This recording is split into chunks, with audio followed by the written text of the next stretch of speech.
RTP. 9:17. Ahora sí, le damos la bienvenida al entrevistado que nos acompaña generosamente en este último segmento del programa. Él es Javier Buendía, abogado, presidente de la Plataforma Nacional Somos Ciudadanos y presidente y portavoz de la Libertad Avanza Ecuador. Con él vamos a hablar de las alianzas público-privadas. Bienvenido, estimado Javier, a la mañana en RTP. Gracias, César. Un saludo a usted, a todos los que hacen parte del panel y a quienes nos hacen la deferencia de prestarnos su atención. Estimado Javier, que vienen hoy a hablar con nosotros de las APP, ¿no? Que yo me acuerdo que alguna vez vi cómo se abrió un McDonald's aquí por San Borondón y fue anunciado como una APP, ¿no? Y le decía a un amigo, no sé si todavía está en el colegio o ya había llegado a la universidad, pero ahora estaba de vacaciones regresando de Rochester y le decía a un padre, así estas son las APP, o sea, ¿en qué estamos perdiendo el tiempo? Luego también a veces uno escucha las APP en estos megaproyectos lejanos donde la gente siempre les entra el miedo, uy, ¿dónde está el negociado?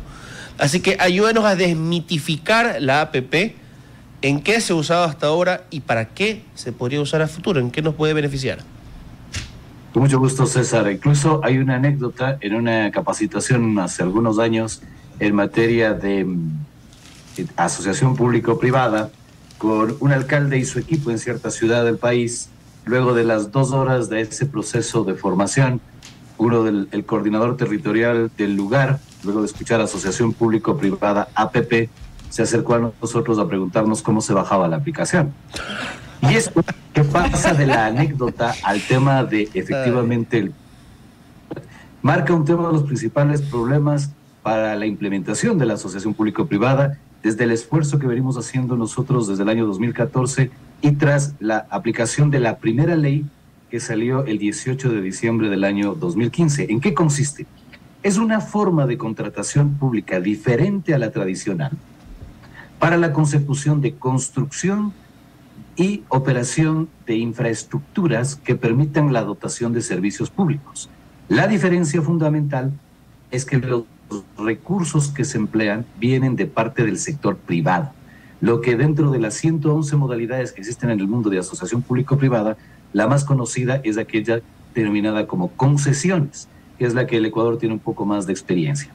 Efectivamente, en este marco, las ventajas competitivas que tiene el tema de ir por asociación público-privada para suplir la obligación que tiene el Estado de cubrir las necesidades a través del otorgamiento de servicios, y para ello se necesita la construcción de infraestructura, es que frente a la escasez que existe de recursos fiscales, y dado que la dimensión de las necesidades son mucho más inconmensurables que la posibilidad de los recursos públicos, es en donde se produce esta forma de asocio con el sector privado, a quien se le otorga en primer lugar la obligación del diseño, de la construcción, de la operación, de la infraestructura y evidentemente su administración, que a través del tema del uso de la tarifa y otros ingresos es el que faculta el hecho de que en un tiempo determinado pueda recuperar su inversión y luego evidentemente sacar un margen de utilidad.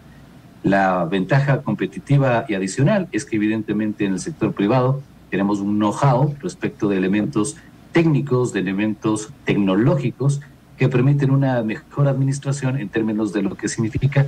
Y por supuesto para el Ecuador, hoy, frente a la crisis fiscal que estamos abordando, y tal como lo reseñaba la revista, el periódico Primicias hace un par de meses, estarían en la línea de poder cubrir esa brecha que existe sobre infraestructura, por lo tanto de servicios públicos, por lo tanto de incremento de las líneas de pobreza, para los siguientes 5 años, para cubrir algo que está cuantificado en $72 mil millones. Ahora, de nuevo, ¿no? ¿Cómo se construyen estas alianzas público-privadas? Porque creo que eso es lo que también a la gente le cuesta entender. ¿Qué significa en un contrato de inversión? ¿Cómo uno accede, cómo uno llega al Estado para que acepte esa propuesta? ¿Qué gana el Estado? ¿Qué gana el privado? A veces es necesario entrar en esos detalles. Por supuesto que sí. Desde el punto de vista, en los planes de operación anual, de obras anuales, tanto el nivel nacional como el nivel de los gobiernos locales determina cuáles son aquellas obras a ejecutarse para justamente cumplir con las obligaciones. Y luego de hacer ciertos estudios, se determina el hecho de la posibilidad de que es más ventajoso que lo haga el Estado o si cabe la posibilidad de que el privado venga y efectivamente con sus recursos sea quien financie el tema de la construcción de la ópera y luego, bajo esta figura concesionada, delegada, se encargue del tema de la operación y logre el tema del retorno de su inversión y el margen de utilidad, como señalaba, desde el punto de vista de la tarifa. Entonces, caben dos tipos de iniciativa. Aquellos que el Estado determine en un portafolio, como el que existe en el Ministerio de Transporte y Obras Públicas y como el que es de obligación de la Secretaría de Inversiones Público-Privadas, que se creó a partir de la ley del 2015, que fue reformada en el 2023, donde está ese portafolio de proyectos que tienen diferentes niveles de estudio en términos de su prefactibilidad, factibilidad, estructuración, y que luego se lanza un concurso público internacional para que efectivamente las diferentes empresas concesionadas muestren su carta de expresión de interés y sobre ello se desarrolla un concurso hasta llegar al momento de la adjudicación, se negocia el contrato y efectivamente se firma como una modalidad diferente a la contratación pública, porque además son contratos que, como se podrá entender, tienen al menos 10 años de vigencia. Y en esa lógica, la otra ventaja que existe es que la calidad del servicio, que es lo que nos interesa a todos como usuarios, primero logra el tema de que existe el servicio y la calidad aumente. Pero también cabe la otra posibilidad, y es que frente a la detección de una línea de brecha de un servicio no cubierto por el Estado, la iniciativa privada también la pueda presentar ante la institución pública que tiene la obligación de desarrollar esa infraestructura y cumpliendo un proceso diferente, entran en un proceso de calificación parte del público y llegan a la línea asimismo de estructuración, de prefactibilidad, factibilidad, de estructuración, llegan al contrato y se firma el tema de la concesión. Hay un caso emblemático que podría ser muy pedagógico y es el tema de la concesión de las vías hecha hace 20 años en la provincia del Guayas, cuando incluso a esos días todavía cubría el territorio de la península de Santa Elena. Entonces así se puede entender de una manera más pedagógica el tema de la construcción, del mantenimiento, del cobro de la tarifa a través de un peaje, en donde la administración privada es la que obtiene el tema de la recuperación y del retorno. Y la gente recibe el servicio y el sector público, la autoridad pública, cumple con la obligación de dotar el servicio. Sí, justamente, abogado, el tema de las vías es un tema sumamente importante porque siendo más o menos la competencia, el Ministerio de Obras Públicas le dio la factibilidad a las prefecturas que lo hagan. Obviamente en el Guayas usted ve la diferencia cuando se va vía Payatanga, ¿no? Empieza el Guayas, termina el Guayas y está bien, pero empieza la provincia y se ve que no hay esa continuidad. Yo creo que todas las vías del país deberían ser concesionadas y todas deberían tener peajes para poder mantenerse, porque un caso extremo es como el Guayas realmente y Cuenca, Sogues en este caso, pierden posibilidad no solo turística sino comercial al tener los deslaves y no tener un mantenimiento constante de una empresa privada, ya que las prefecturas tampoco, no todas están trabajando como deberían trabajar. Esa competencia de las prefecturas es preocupante para un desarrollo de un país. Sin duda ninguna, y esta es obligación para todos los niveles de gobierno. Y en el caso específico de lo que tiene que ver a las obligaciones concurrentes, es decir, aquellas que dependen de los gobiernos autónomos y dependen también del gobierno, hay que establecer una línea de colaboración para sobre todo garantizar no solamente el hecho de la eficacia, la eficiencia, la transparencia, la participación, sino principalmente el entorno que necesita también el inversionista privado. Y en eso, por supuesto, hay órganos como el CONGOP, el Consorcio de Gobiernos Provinciales, que podrían promover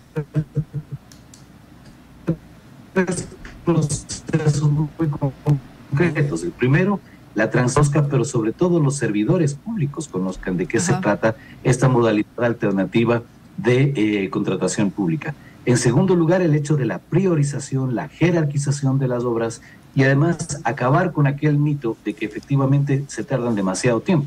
Hay que hacer notar que, por ejemplo, el Ecuador, incluyendo obras provinciales, incluyendo obras municipales, En noviembre del 2021 lanzó un portafolio denominado Ecuador Open for Business, que incluían puertos, aeropuertos, carreteras, etcétera, y que a la data, por más de 3.200 millones, no se ha formulado la primera carta de expresión de interés, y apenas ese portafolio está siendo asumido por la Secretaría de APP, y así lo presentó en un encuentro que el BID organiza cada 2 años sobre esta materia, en el que estuvimos como conferencistas nosotros también a principios de abril en Lima, Perú, en donde efectivamente se está intentando mostrar ya ese portafolio para el interés de la inversión.